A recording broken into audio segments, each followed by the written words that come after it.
Continuous improvement comes in lots of different flavors and styles. I'm Bella Engelbach, and I'm inviting you to journey with me to the edges of lean. Episode 138, Sabrina Malter, Continuously Learning. Sabrina Malter, welcome to the edges of lean. Thank you very much. Thank you very much, Bella, for having me today. I'm really pleased to have you here today. And I know you have been one of the longtime listeners to the show, and I appreciate that so much. And for those of you who are listening, I have been asking Sabrina for a couple of years to come on the show and share some of her knowledge with us. And I'm just very, very pleased that you're here today. So Sabrina, would you mind introducing yourself to everybody? Thank you very much. Yes, I love to. I'm Sabrina. I am management consulting with a focus on learning organization, and learning culture, and also focus on lean. And yeah, I have been listening to this podcast at least for, I would say 3 years, perhaps even more. I don't know exactly. I came to know Bella through our common network, the Women in Lean. And when I learned about her podcast, I started to listen to it, and I think I heard at least every second episode. I tried to miss no episode at all, but I wouldn't say I listened to all. Perhaps that wouldn't be correct, and I love it very much. I'm very happy and honored to be here today. Sabrina, you're a management consultant now. Tell us a little bit about your career. How did you get started, Yes. and how did you learn about lean? Yes, I have been working for 25 years in the pharmaceutical industry. Worked there in the department, in a testing, quality testing department, and then I changed to the people and culture unit, and then again back to the production. And I started really in this technical field, and then I learned about some lean, say, tools. I also it wasn't really my focus at this time. I heard about this this thing called lean, and for me it was only connected to some tools, and really only to reducing waste. That was everything that I learned so far. And then when I moved to the people and culture department, and I did some cross-functional projects at this time, and then I got into people development. And then it came again with that I heard about lean, and I thought, oh, that's something totally different, or much, much more. It's not really a set of tools. It's really something that would be interesting to explore from this perspective of learning and developing and creating a learning culture. What was really a topic that was also back then was really important to me, and I thought that there's so much potential at this time for our then organization to ignite this spirit and ignite this love for learning, and also for continuous improvement, but really with this focus on learning and growing and doing something or getting somewhere to a better place for your team, for your department, and also growing for yourself as a person and or as a leader. And that was at least 5 years later than I heard the first time about lean, that I thought, oh, that's much more, and it's so interesting, and there are so many things. And I didn't know too much at this time.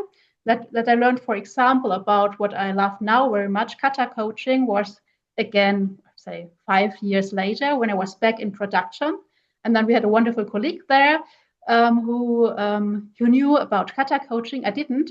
And we had in this department what management called, our senior top management, a lean transformation. And I was in maternity leave at this time.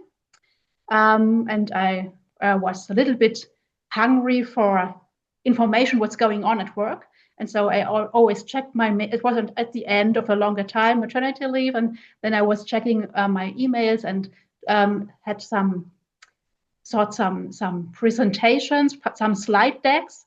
And I thought, oh, that's again about lean. And I have heard 2 times back in my career from a different perspective. And I was somewhat excited. What would our production department, get out of this? And then I came back, and one of the first week, I took part in a big town hall meeting with all or most of our people leaders, from team lead upwards. Everyone was there, and it was really it was a little bit funny in hindsight. It was really this classical top management at the front, speaking to everyone and really doing a slide deck presentation why we should be changing and why we need a transformation. And people were asking, at the end we had a question and answer session, and people were asking, yes, that sounds really interesting, what you just showed us about lean and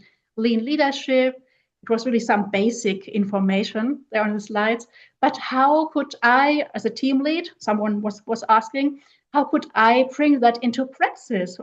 Into practice? What could I really do now when I want to move in this direction? And I thought about that and thought it was such a good question, because it was only shiny slides and nothing that you could really grasp and now start doing.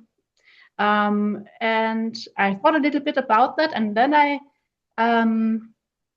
told my leadership team, because I was in such a supporting role, so it was easy I had good access to them, and I said to them, I think the best way would be to help people leaders to move into a more of a coaching direction, really to do more coaching. And at this time I hadn't heard about kata, and I just had my leadership coaching, normal coaching techniques that I learned about some years ago in my head. And I did a short training with the leadership team, which was really basically about asking open questions, listening, really to understand, and then really asking this what and how questions, really the basics. And I had, we were perhaps 12 people in the room, and we had teams of 3, and it didn't fit. Perhaps it was 11, sorry. It was 11 from the leadership team, and myself, it was 12. And so I had to get into one of the groups so that we have 3 people, because one should be the coach and asking questions, open-ended questions, not giving advice. The other one should be the coachee and tell about something that they wanted to learn, and one should observe and afterwards tell them, or did you really only ask open-ended questions, for example. And so it's really hard to do it, Sabrina. It's very so hard for someone who hasn't practiced it to do it, right? Yes, definitely. And so I was in this group of 3, and this was one colleague, who learned about kata before, and he asked me this typical kata questions. For example, what was the powerful question in this moment? What is your next step in order to bring this whole thing forward? And then when I went back to do the session, to work on the session, and I said, and now our next step, and I just thought about that because of this great question, our next step is that all of you team up for the next 6 weeks and practice and really do this peer coaching as a practice, and then we move on from this step. And that was such a success, because they realized that it's hard really to listen and to ask only these open-ended questions and don't get into counseling. And then I got there, okay, after this 6 week, we had another meeting to do this as a leadership development for all our people leaders. And that was really only because of this great kata question, what's your next step? That was so powerful. And then I learned about kata and I mixed it. I didn't understand it at this time perfectly, but I saw that there's much potential, and I always told everyone about this story. So I got the people, they knew our leadership team, and when I told them, oh, and then I had this great question and it helped me, and that was so powerful. And what we did was much about an introduction to growth mindset, and then really this listening, really practicing really good listening, and then asking these open-ended questions. And when you, because everyone comes when you start, everyone, and even if you don't start, comes into counseling from time to time. And sometimes that's perhaps okay, but if you really want to ask coaching questions, and then I just said to the people, it's no problem. To the participants, you could just say, oh, sorry, now I slipped into counseling. Let me just ask you a question that's more helpful. And then you could go back and just ask this question. It's no problem at all. At least if you do that in this peer coaching teams, everyone attended the training, everyone was aware that your coach was also just in the beginning of learning to coach. And so it was really no problem to do that. It would have perhaps been awkward if it had been in another situation and you said, oh, I'm coaching you, or perhaps not talking about that at all and working with your team. And then it would perhaps seem awkward. But with this peer coaching group and everyone was learning to coach, was no problem at all. Yes, and so I got into kata, and I got my love of to coaching, because I wasn't really into coaching before so much. And yeah. So you were that is a wonderful story, though, that you got people into coaching. You yourself were not an experienced coach at the time. So you must have been learning right along with all of the people that you were working with the leadership team. Sorry.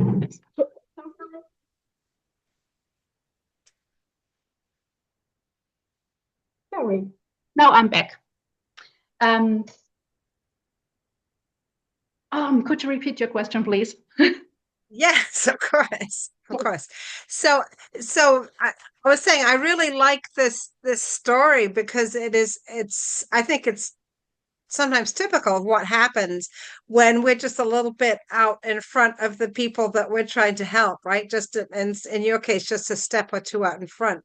And so Yes. as everybody's learning to coach, you're also learning something about coaching, and you are doing it in an environment. It sounds like you created an environment that was a good environment to make mistakes in. It was okay to do things that were not quite right, like perhaps like slipping into, as you say, counseling, as opposed to asking those open-ended questions.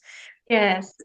So as you were doing that, how did that feel? Was it exciting? Was it terrifying? No, it was totally exciting. I really loved it so much.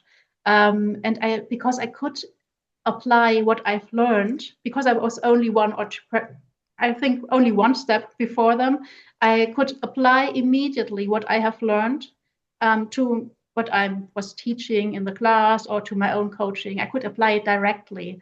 And so, yeah, I really loved that, this spirit. And I also loved that the people were so excited as well, because they say, oh, yes, that's so helpful. And they also loved the benefit, extra benefit, I would say, from networking, because I mixed the teams, the 2 or 3 person in a team for peer coaching, and then mixed them so that everyone had someone on their level, more or less,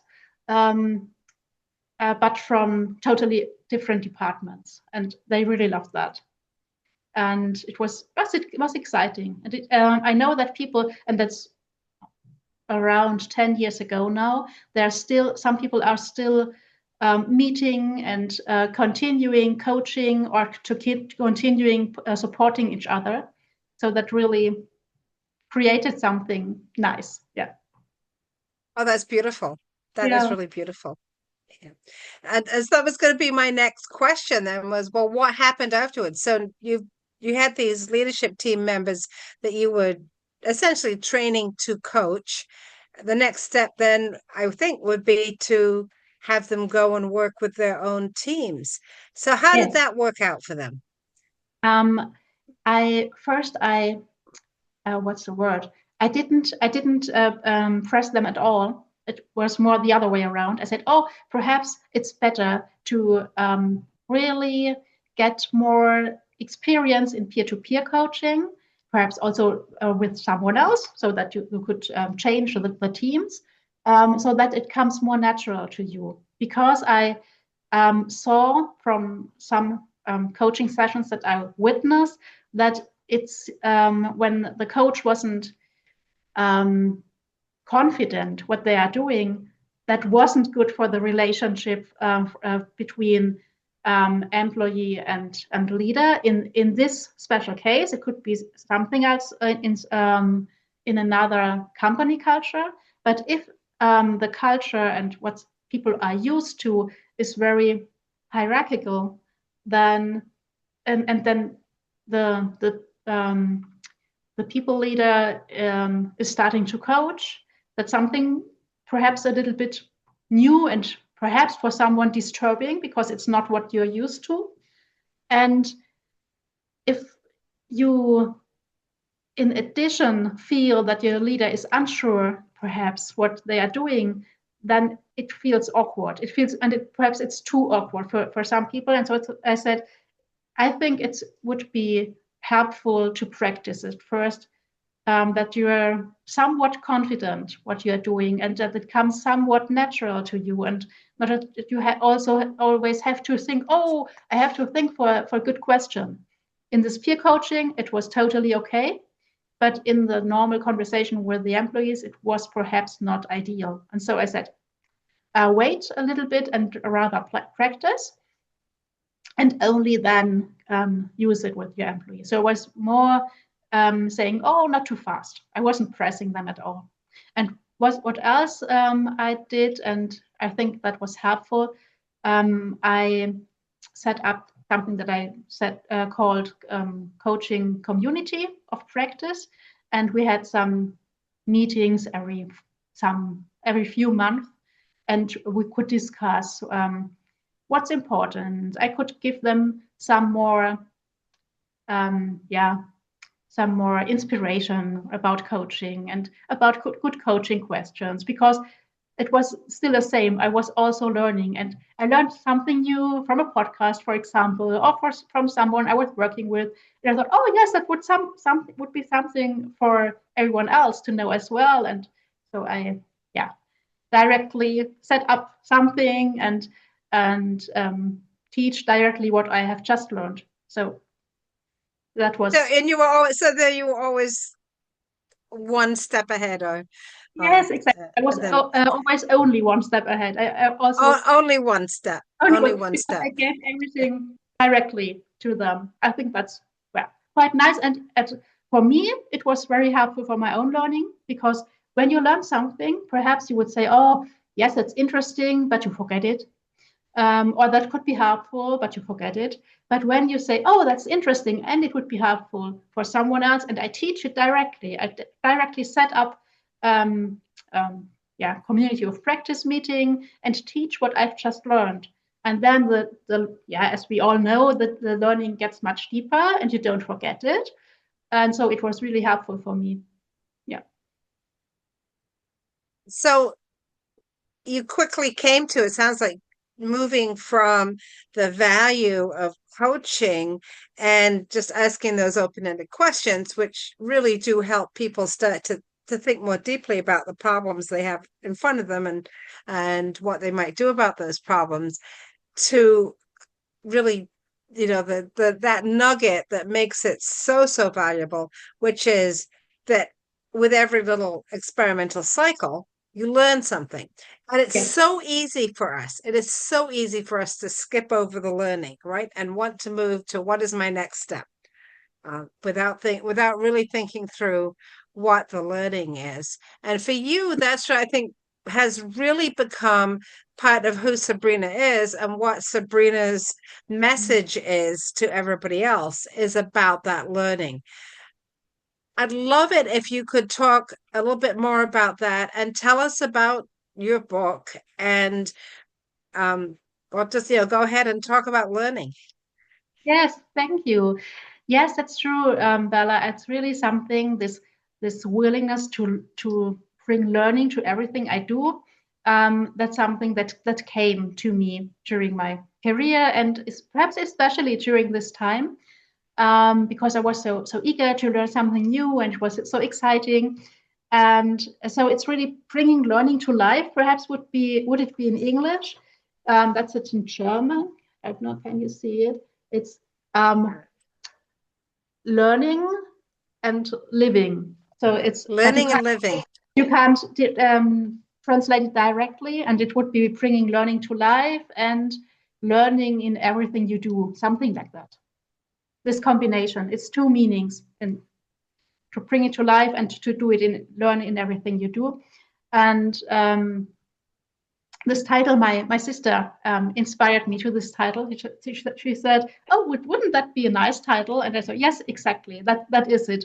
When I was watching, because that's really what I'm doing, and what she, for example, sees, that I try to bring this learning to everything I do, and to the people I'm working with, and also to the people I don't work with, like my children, for example. They're going to school. They are 8 and 11 years old, and I tried to hold back a little bit. They don't get too much about growth mindset, and about what's in English, that you're confident that you could create something. This feeling, you're confident you could reach your goal. And about why this is important, and what could inspire you, and what could help you to be more in a learning mindset, and not so much in a closed mindset. Are really things that I thought more and more deeply, that I have been teaching in my workshops for years, but I have thought about more and more deeply when I was writing this book, and try to explain it in depth to the reader, what I think, or what I mean when I talk about a learning mindset, and this open and curious mindset, and not being closed and um, closed and um, fixed on being right, and more this open to learn and be curious. And so I love to bring this to my customers, to my clients, to my colleagues back then, and also to my children, and just bring that to everything that I do. That's really terrific. And so what who is the book for? I mean, I just want to let people know that it is in German. So Yes. it's unfortunately, I Only think a lot of people are not going to be able to read it, but you can always reach out to Sabrina and have a conversation with her yourself. Yes. If you don't speak German, because she speaks very good English. But so tell us a little bit about who the book is for and some of the topics you cover.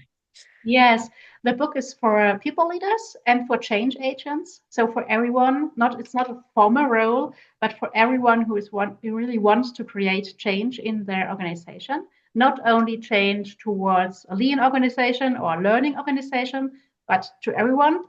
And also for everyone enthusiastic, as I am, about learning. It's not so much about lean. For people who haven't heard about lean before, it will take a little bit until they read about this word, or they read about continuous improvement. That's only in chapter 3, I think, or 4. So it's really about learning, and learning for yourself first. I always start, even if it's for leaders and change agents who want to create a learning mindset in their teams or learning organization. But I always start at the reader themselves and say, and it's so important to get into practice, to do and to try and to explore what you are reading for yourself before you start to, say, teach it or influence other people in this direction. And so I'm starting with say, attitude of learning. What does it mean? And I have this model. I work with a model which explains that's not as a learning mindset, because it seems, at least in German, I don't know, in German, when you speak about mindset, people tend to put other people into boxes. Say, okay, Bella has a learning mindset, but Laura hasn't, for example. And she's in this old fixed mindset. That's something that I really heard. Oh, the people from the technical departments, they're in this old fixed hierarchical mindset. You can't work with them. But go to the IT department, they have this open, curious mindset. At first, it's not everyone in one department is not the same. Perhaps that's clear to most people. But what's also important, it's not something that someone has all the time. It's not a characteristic, but it's something, a state of mind, a curious state of mind that I am perhaps now in this moment when I have a lovely conversation with you. And when someone, in the next situation, when someone, say, is treating me like a colleague who told me when her boss came and say, oh, you are not paid for thinking, you are paid for doing. And then you get, what's the word? Not open, but really closed. And so, I think you get in a protective mode, right? You're protecting yourself. Yeah, exactly. Then the same person isn't in this learning and open and curious mode anymore, and it could really switch. And it could switch really fast, and it also could switch from situation to situation. Someone, for example, is in a closed protective mode at work because the environment is like it is, for example. And when they go to being a soccer trainer in the evening with the children, they are totally open, and also not only with the children, but when they were working with their with the other adults there and planning something, they're so creative and open and connecting and everything that you would love to see in an employee, but they are not, because the environment is perhaps not really, or their experiences from the past are perhaps pushing them in a more protective mindset or state of mind. And so I'm working with this state of mind and have different ideas how you could, for yourself, come in this open, curious state when you recognize you are closed. How you could help someone else, how you could help your team to move in this open state, and have some. I always have some, inspirations what you could do and what you could try. Some things that you could really just do. And I always say, oh, that you just have to start. You know enough to start now. You don't. Perhaps it's the same that I did myself. I only realized that you don't have to read the whole book, and you don't have to study a whole master's program about learning. You know a little bit, and now you could start and teach what you've learned and live what you've learned, and then you move on and on and on. But you start directly to work with yourself for yourself. Later, when it comes, for example, to reflection, when you train really to get used or to make reflection a habit, and to make reflection and learning, what you just said in the beginning. Some people, or it's just quite normal that you forgot your learnings and you forgot to realize what you have learned, and really to get into this practice, the learning cycle, to ask yourself, oh, what have I learned? And to jot it down, to talk about it, so that you don't forget it. And really get into this reflection and learning practice. I always have this, tell my reader, please try and get into this. And then when you get used to that, then you could work with your team and tell them why that is wonderful, why they should do that as well. when you have your own experience, not only what you've written, what you've read, sorry, not only what you've read about it somewhere, but really your own experience, why reflection, for example, is something useful, and how could you implement it in team meetings, and with your project team, whatever. So different settings. Yeah, then I have a chapter about culture, about learning culture, where, for example, psychological safety, for perhaps haven't heard about it yet, or only have heard about it, but only as a buzzword and don't understand what they could do, what it means, and what they could do about it in their role, to foster psychological safety, really with concrete examples and concrete ideas what they could do, about trust, and also about a culture where people are more likely to help each other. You won't get everyone to help each other, but where people are more likely to help each other, to support each other, and to learn together, to share their learnings, to share their mistakes, and to be creative together, which also helps learning. Yeah. Well, that's really important. Yeah, because one of the things that I see sometimes is that particularly when people are in situations where they feel that they're overburdened, right? That there's too much work. And sometimes, the work there is a lot of work and it's coming in all kinds of crazy ways. But part of the problem is that people are not able to help each other. And it's not because they're not skilled to help each other. It's because they don't feel it's safe or it's the right thing to do to help each other. And creating that environment where people are open to that can make a huge difference to the ability of a team to manage a workload. Yes, to manage their workload and really to learn together and to move to something where they wouldn't thought that they could move to, because they perhaps they haven't seen what they are capable of together, because they didn't knew before what everyone knows, their skills, and how they could team up and work together. And I really try to encourage that and give some tips for people leaders, how they could foster this learning and supportive culture. Yeah. Yes, and you said go ahead. No. Next, I have a chapter about kata coaching, because in the meanwhile, I've years ago I have joined the KTG, the Kata Girl Geeks, and so I have learned much more about kata now. And I also myself, I'm always very curious about who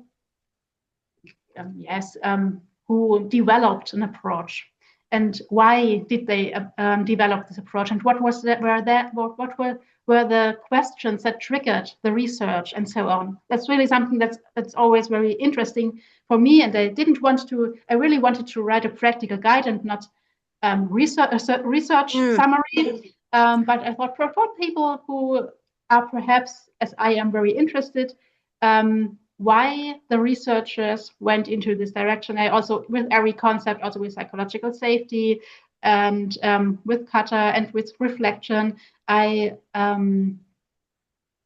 introduce who worked on that, and why they asked their same research question, or why they had a question, and why they get into this, and introduce the people a little bit, because I think that it's interesting, and also have much book notes, much footnotes for people who want to read more. And so I have this chapter on kata and on my process research, and also much what Gemma Jones developed regarding kata.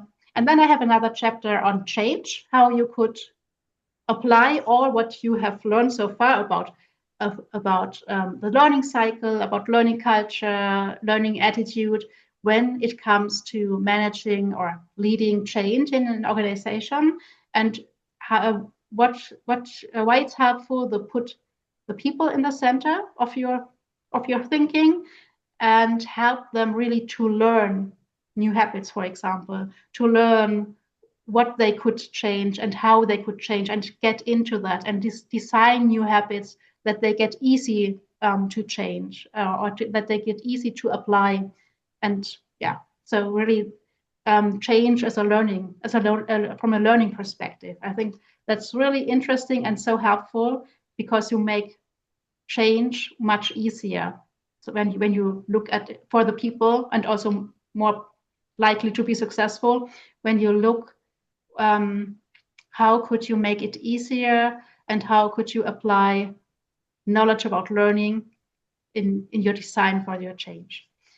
And then I also only have, that's the input part, and then I have another book part with 5 examples from different companies who supported or who promote learning in totally different ways, so that that the reader has some inspiration from totally different fields, how you could, as an example, and it's not complete at all, only 5 examples from companies who promote learning in very different ways. Yeah. And that's it. It sounds amazing. It sounds like so much fun, and I wish I could read it. But my German is limited to dinner menus, so unfortunately that it won't work for me. So Sabrina, what did you learn when you were writing the book? What were some of your big learnings about Yeah. writing? Yes, I learned something about the concepts I was writing about, but that wasn't my deepest learning. That was perhaps, it's not really, it's perhaps something you would expect when you really do more research and you learn more about the topics that are really, that you are fascinated about, and that's yeah, what I expected. I didn't think so much about what I was learning about myself and about when I started out, I didn't realize how much I had to learn about writing, because when I had my first draft, I didn't like it at my first, not for the whole book, my first draft of a chapter. And I didn't like it at all. And I thought, oh, no one would like to read that. And my picture, my image was really someone, my dream, someone, the reader who would really be happy to take the book on, say, Sunday afternoon and sit in the garden or on the sofa, and with this expectation to enjoy what they will read for the next, say, half an hour or whatever. And I wasn't there at all. And I wouldn't say that it's perfect now, but I think it's much, much better. And I really focused so much on writing in a way that it's enjoyable for the reader, because I thought, oh, when no one is reading it, then I shouldn't have written in the first place, and the readers should really enjoy it. And yes, and so I really focused very much on this and worked with a book coach from the beginning, because I had the feeling that I wouldn't bring it to an end. I wouldn't finish because I had all this stuff in my head, but I had no idea how to write. I had no idea how to approach a publisher. I had no idea, how to improve my writing, and I had no idea how to bring myself to not give up on the way, because it seemed so big. And I thought, yes, now I would need a superior who would ask me every few weeks, what's happening, and where are you, and what are your problems, and perhaps how could I help you. But I have no one. I'm on my own now, and so I need a coach. And so I'm so pleased that I found a brilliant, perfect for me book coach here in Germany. She's working only in German, but if there's a German listener, it's Janina Lücke. You can find her when you are on my LinkedIn site. I post every few weeks. I post something from her because she's really wonderful. And I worked with her, and she helped me to get clear on the concept and got clear on or helped me to prepare to approach a publisher, and really, most important, helped me to write in a way that's more enjoyable for the reader. And she always said, there are two ways. Either you could write, and for the reader, it's they have all the work when they are reading it, because they have to read it 3 times to understand it, and perhaps most would give up. Or you could really put the work now, when you're trying to, or when you're writing it. You could now put into work, put much effort in the writing, and then that would be the better way. And so we worked on that. I'm very happy that I did. Yeah, what was helpful for me, other than a coach, was that I was telling everyone that I want to write a book. And for example, Sylvain Laundry, I can remember 2 times when I was really in the beginning. He was still working at this time on his book. He asked me, or he just finished perhaps. He asked me, Sabrina, what about your book? And I know only in LinkedIn on a message, but I can remember that I really felt uncomfortable and perhaps a little bit ashamed, because I didn't work so much. And I thought, oh yes, but in hindsight, it was so helpful. And I already told him that it was really helpful for me that he asked not only one, I think 2 or 3 times, oh, what's about your book? Where are you now? What are your ideas? What is your next obstacle, or whatsoever? He really helped me. And I also told the world, everyone, that I wanted to write a book. And then that was the first what helped me. Then I approached these 5 people who I wanted to interview. And even if we didn't do the interviews at the beginning, I felt, what's the word? Sort of an obligation then to go back to them? Yes, exactly. And I wouldn't like to say, oh, I don't follow, I'm don't working on that anymore. But he'll help me. And I know a little bit how to trick myself, because I know if I wouldn't do that, only say, some people do that, they tell no one and ask for themselves, and only when it's ready, when it's nearly ready, they tell people that they have been writing a book for some time. It wouldn't be something for me. I really needed this obligation. And then I had the next big helpful step was when I signed the contract with the publisher, and then I had a fixed date, and then I got much more productive because I had this fixed date. And yes, and then it was fixed. So then it was still hard for me to get into this routine of writing, to have right time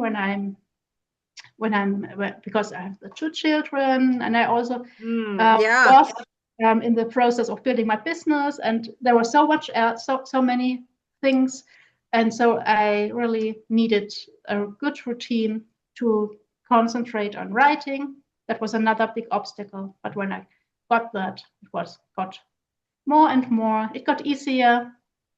And for me, because I'm someone who is really, for me, it's really helpful to feel connected and to feel, to get inspiration from other people. And for example, at this time, what was again something that was so helpful for me, and I think I haven't told him in person, but now I will. I have perhaps written something shortly, but I haven't told him in person. It was really so helpful. I saw a video from a talk from Mark Craven some years ago, not a recording from a talk some years ago, and he shared in this talk. I don't know exactly what he called it. It was paper with 5 to 10 points. I can't remember. What he always, like a mantra, what he always told himself, that's the most important thing that I could do to develop my business now is to write this book, for example. That was something I took from me. and other things about this, getting himself to get into writing and to stay with this writing routine. And it was so helpful. I didn't copy it directly because I just adapted, but it was so helpful for me to take his idea. And I also shared it to my group of other authors who were in the struggle to write their books. And yes, I think everyone was inspired and took something out of that. And so really, when I walked the steps down in the morning, because my writing time was early in the morning, I always told myself, oh, that's the most important thing today that I could do to develop my business. And then I got into writing. It was really helpful. Yeah. Oh, that's terrific. That's terrific. And Mark's going to be so thrilled to hear that. I'm sure he's going to be very happy to hear that. Sabrina, how do people find you if they want to talk to you? Thank you. Best they find me on my LinkedIn page, Sabrina Malter. They could also find me. They could also find that again on the LinkedIn page when they look where I'm working. I'm working on my own and Unwale Business Consulting, unwalebusinessconsulting.com, and they see it on my LinkedIn page. They could. I have also a business LinkedIn page, and they also see the website there. But I think it's best to write me a message on LinkedIn or on via email, sabrina.m.malter@gmail.com. So I'm very happy to answer and to connect on LinkedIn and to connect for chat and to talk about learning. I really love it. To talk about learning. Yeah. Wow. Wow. So, so everyone check out Sabrina on LinkedIn and look for her posts. And I gotta say, this has been so much fun talking to you and listening to your story. And I know that you are going to keep on learning and keep on sharing with all the rest of us about learning and how to keep doing it. Because we know we need to learn a lot right now. So really appreciate it. So thank you, Sabrina. Thanks for joining me at the Edges of Lean. Wow, thank you so much. I'm so happy to have joined you. At least after some years, I told you, oh, I don't know what to talk about, and I'm so happy that I have been here today. Thank you so much for inviting me and having me, Bella. Thank you.